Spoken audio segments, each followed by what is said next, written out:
ठीक है। तो क्वेश्चन ये है कि आप इंटीग्रेट करना सीख पाओ। इंटीग्रेट मतलब कि कुछ फार्मूले हैं जो आप 11th क्लास से वहाँ बुक से नोट कर सकते हो, ठीक है, क्योंकि हमें ज़रूरत पड़ने वाली है। जैसे यहाँ ज़रूरत पड़ गया।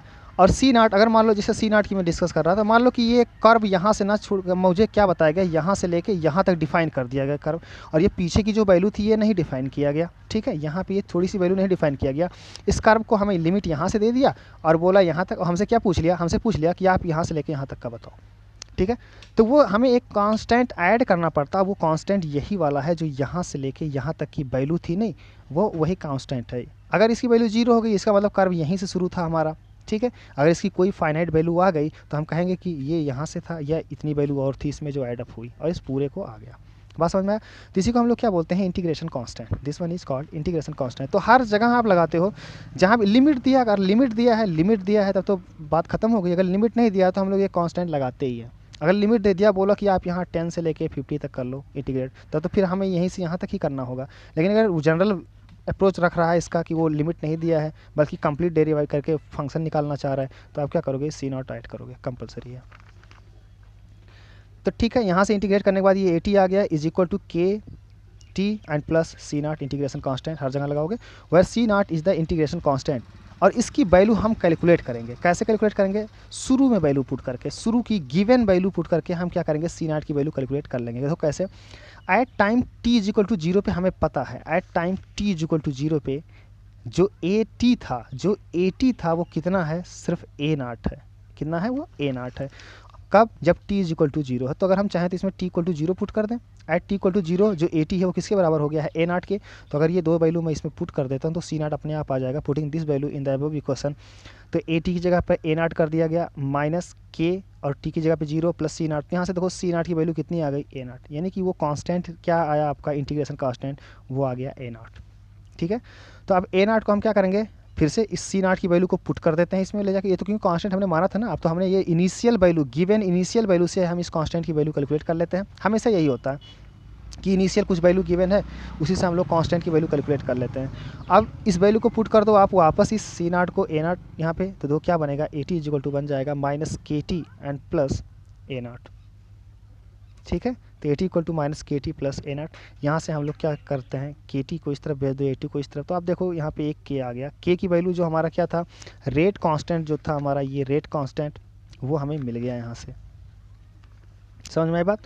तो रेट कांस्टेंट अगर हमें गिवन हो, अगर हमें रेट कांस्टेंट गिवन हो, हमें इनिशियल कंसंट्रेशन गिवन हो, इनिशियल कंसंट्रेशन गिवन हो, रेट कांस्टेंट गिवन हो फॉर जीरो ऑर्डर रिएक्शन, तो हम गिवन टाइम पे कितना कंसंट्रेशन उस चीज़ का बचेगा, दैट मीन्स 80, किसी गिवन टाइम पे कितना कंसंट्रेशन बचेगा उसका 80, वो हम फाइंड आउट कर सकते हैं। बात समझ में आया? तो यही आपका रिलेशन है, ये रिलेशन आप याद रखना। ये रिलेशन के बजाय आप ये वाला रिलेशन याद रखना, 80, ये भी वही सेम चीज़ तो है, लेकिन हाँ, क्योंकि हम लोग ग्राफ प्लॉट करेंगे, तो ग्राफ प्लॉट जब प्लॉट करते हैं ग्राफ, तो वो लीनियर इक्वेशन लेके चलते हैं, तो इसका हम लोग ग्राफ भी प्लॉट करेंगे यहाँ पे, ठीक है। जब के कैलकुलेट करना पड़ेगा तो A naught minus 80 divide by T करके करेंगे इस तरह से। क्लियर हो रही बात? ये रहा आपका, ये graph can be plotted between concentration, concentration हमारा ये 80 and versus T, time graph, ये टाइम ग्राफ हम कैलकुलेट निकाल सकते हैं। तो ये देखो, ये एक फॉर्म बनेगा y is equal to minus M X plus C form का बनेगा। अगर ध्यान हो तो हम लोगों ने थोड़ा सा इक्वेशन देखे थे, स्ट्रेट लाइन की इक्वेशन, गैस जब पढ़ रहे थे गैसेस स्टेट, तो उसमें देखा गया था। तो y equal to minus M X plus C type के हैं ये, ठीक है। तो इसको अगर आप ड्रा करोगे तो कुछ इस तरह से ए नॉट का इंटरसेप्ट करेगा ये वाई एक्सिस पे, इस तरह से करवाएगा आपका ये रहा ग्राफ, और एक स्ट्रेट लाइन मिलेगा जिसका स्लोप कितना होगा, माइनस के इसका क्या होने वाला है, स्लोप होगा। समझ में आई बात? इस तरफ एक्सिस हमारा क्या है, 80 है जो कंसंट्रेशन है आपका, और इस तरफ क्या है आपका टाइम है। यहाँ पे देखो जो मैक्सिमम वैल्यू, यानी कि time as time t is equal to 0 पे, ये टाइम एक्सिस है, तो time t is equal to 0 पे जो इसका कंसंट्रेशन है वो कितना है, ए नॉट है, और वो मैक्सिमम है। क्या बात समझ में आ गया? तो ये था जीरो ऑर्डर के लिए कैलकुलेशन कि कुछ गिवन टाइम पे कितना बचा होगा उस क्वांटिटी का, जबकि इनिशियल क्वांटिटी हमें गिवन होगा तो हम आसानी से कैलकुलेट कर सकते हैं, ठीक है। किसी भी टाइम पे हम कैलकुलेट कर सकते हैं कि इतने समय बाद ये रिएक्शन इतना कंप्लीट हो जाएगा। क्लियर है ना बात? ठीक है। एक और टर्म फिर से इसे देख लेना, दोबारा से देखना, इस वीडियो को दोबारा से देखना, तिबारा से देखना अगर समझ में नहीं आता, ठीक है। और फिर भी नहीं समझ में आता तो दोबारा से बोलना, मैं कुछ और करके कुछ और ढंग से थोड़ा मतलब किसी नए स्टाइल से एक्सप्लेन करूँगा अगर नहीं आया तो, ठीक है। तो ये हो गया। अगर हम एक और चीज़ डिफाइन करें यहाँ पे, हाफ लाइफ या इसे क्या बोलते हो, हाफ लाइफ। हाफ लाइफ क्या होता है, हाफ लाइफ तो इट इज़ डिफाइंड, पहले देख लेते हैं। Half life is defined as the time required to react 50% of the reactant. मतलब जितना भी आपने क्वांटिटी शुरू में लिया था, उस क्वांटिटी का आधा रिएक्ट होने में जो टाइम लगता है उसी को हम लोग क्या बोलते हैं, हाफ टाइम। ठीक है, तो हाफ टाइम की अगर बात करें तो हमें पता कि आधा रिएक्ट हो जाएगा, दैट मीन्स शुरू में कितना था ए नॉट, तो जो बचा होगा दैट मीन्स 80 उस गिवन टाइम पे डिवाइड बाई 2 करोगे तो ये रहेगा कंसंट्रेशन, जो बचा होगा उसका हाफ कंसंट्रेशन बच गया है, तो वो 80 की वैल्यू हो गई। टाइम टी को हमने क्या लिख दिया, टी हाफ लिख दिया यहाँ पे। ध्यान दो कि ये नाम रखा गया है, सिर्फ ये हाफ कुछ है नहीं, ये तो बस नाम रखा गया ताकि आप ये समझ पाओ कि यहाँ आधे टाइम की बात वो कर रहा है, कि हाफ लाइफ टाइम, कि वो आधा कब खर्च हो जाएगा, कितने समय में, तो उसको टी हाफ कर दिया गया।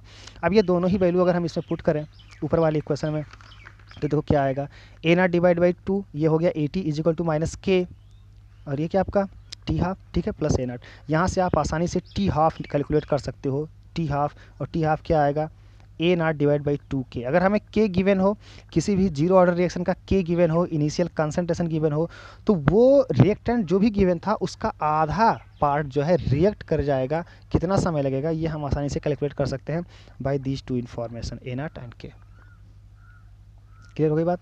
तो ये हाफ लाइफ के लिए भी क्वेश्चन ध्यान रखना कि जो ये डेरिवेशन है और ये उसके रिजल्ट हैं जो आपको याद रखने हैं, और इस पे बेस्ड न्यूमेरिकल प्रॉब्लम आपको अटेम्प्ट करने हैं। क्या बात समझ में आया? हाफ टाइम का मतलब समझ में आ गया होगा, 80 कितना बचा होगा, ए नॉट बाई 2 बचा होगा, टी कितना बचा होगा, टी हाफ बचा होगा। ठीक है, putting these value in zero, हो गया काम। और ये डेरिवेशन कैसे हुआ इसको अच्छे से देख लेना। यहाँ पे इंटीग्रेशन अगर थोड़ा सा वीक है या थोड़ा नहीं समझ में आया तो आप चाहो तो मैथ की बुक प्रिफर कर सकते हो, देख सकते हो वहाँ पे जाके, कुछ फार्मूले और भी नोट कर सकते हो इंटीग्रेशन और डिफरेंशिएशन के लिए, इन सब के लिए। ठीक है, आप साइंस पढ़ रहे हो तो मैथ तो आना ही चाहिए आपको, आप बायो के हो या मैथ के हो, इससे फ़र्क नहीं पड़ता, इतना तो बेसिक मैथ आपको आना ही चाहिए। और नहीं आ रहा तो आप कृपया करके जाके नोट कीजिए वहाँ से, उन्हें रिवाइज कर लीजिए अच्छे से और फिर उनका यूज़ कीजिए यहाँ पे। ठीक है, फिर भी नहीं समझ में आता तो फिर आप मुझे वीडियो भेजिए, क्वेश्चन भेजिए, कुछ भी नहीं करते आप लोग, कॉपी तो अभी तक चेक नहीं कराए आप लोग। ठीक है, तो ये आपका जीरो ऑर्डर रिएक्शन हुआ। जीरो ऑर्डर रिएक्शन के जो भी मैथ था वो हमने समझ लिया, एक ग्राफ था वो भी हमने देख लिया। ठीक है, सी नॉट, ये सब मैथ की बातें थी, हमने डिस्कस कर लिया।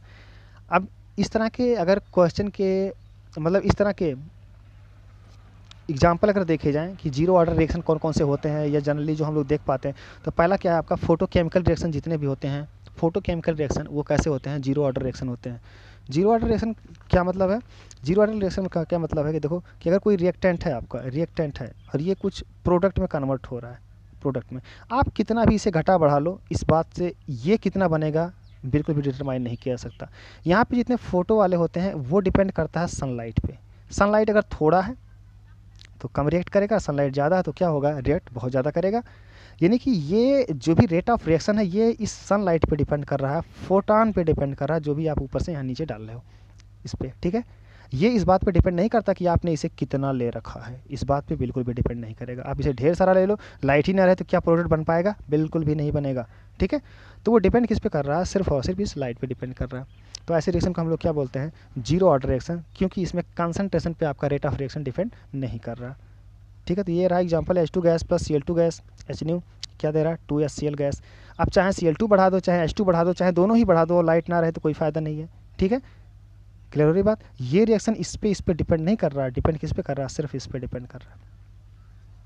ऐसे decomposition of substances over metal surface, जितने मेटल सरफेस हैं अगर उस पर देखा जाए डीकम्पोज होने से, नाइट्रोजन डाइऑक्साइड जो गैस है ये प्लेटिनम सरफेस पे हम इसको क्या कर रहे हैं, तोड़ रहे हैं, डीकम्पोज कर रहे हैं, और तो ये दो पार्ट में टूटेगा, नाइट्रोजन गैस और ऑक्सीजन गैस में टूट जाता है।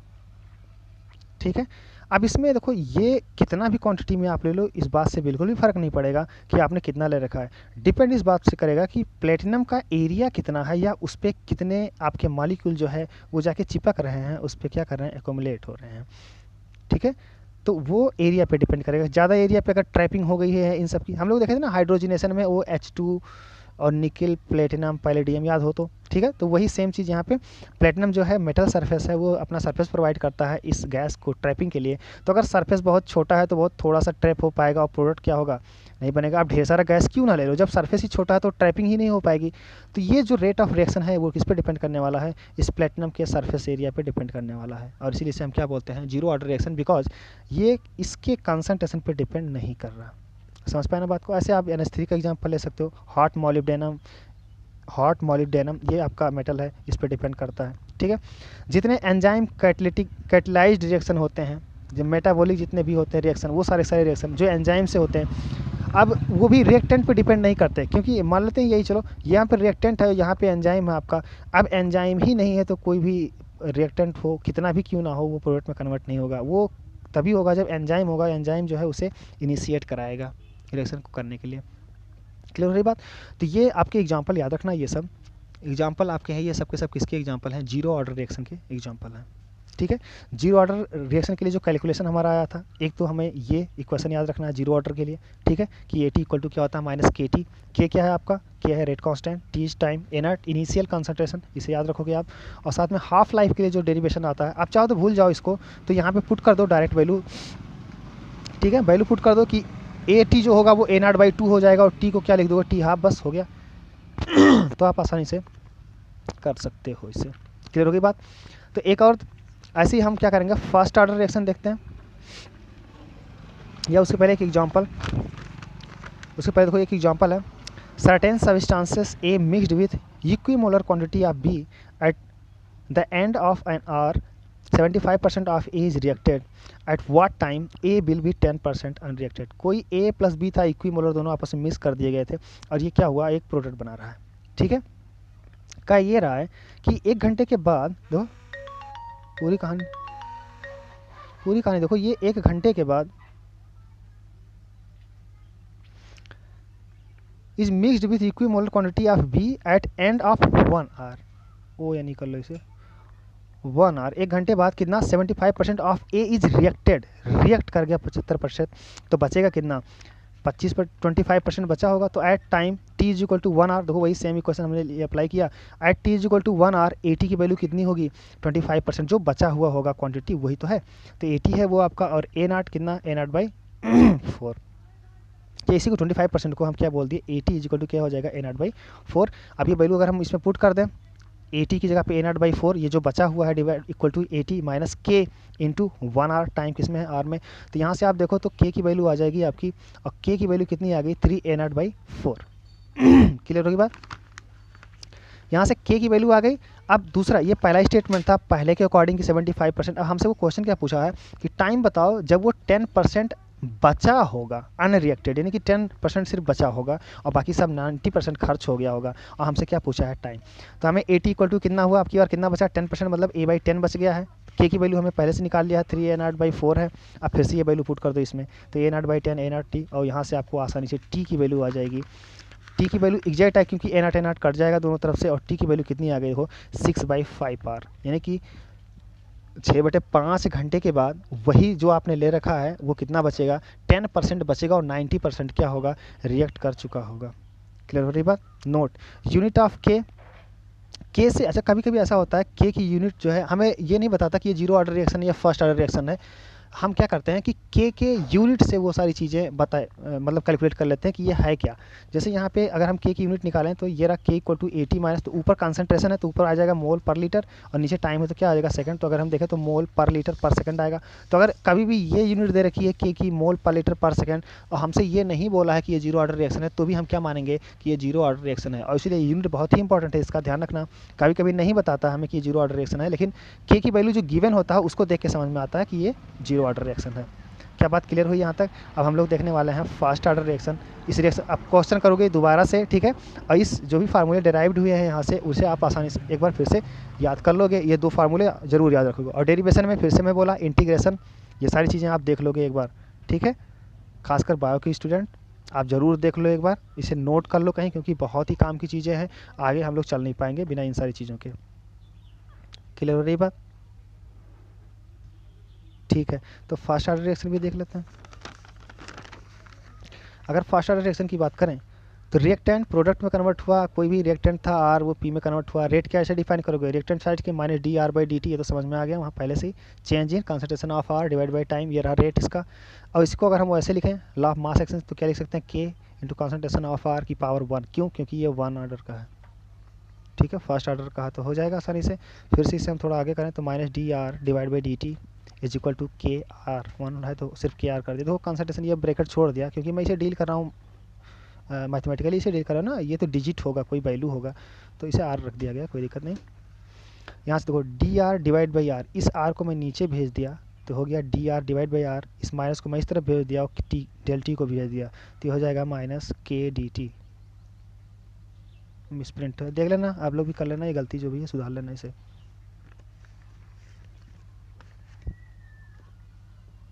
माइनस के डी टी। अब यहाँ से फिर से हम लोगों ने क्या किया, इसे इंटीग्रेट कर दो दोनों ही तरफ, धूप आ गया। फिर से अगर इसे मैं इंटीग्रेट कर दूँ दोनों ही तरफ, चलो नेक्स्ट वीडियो में।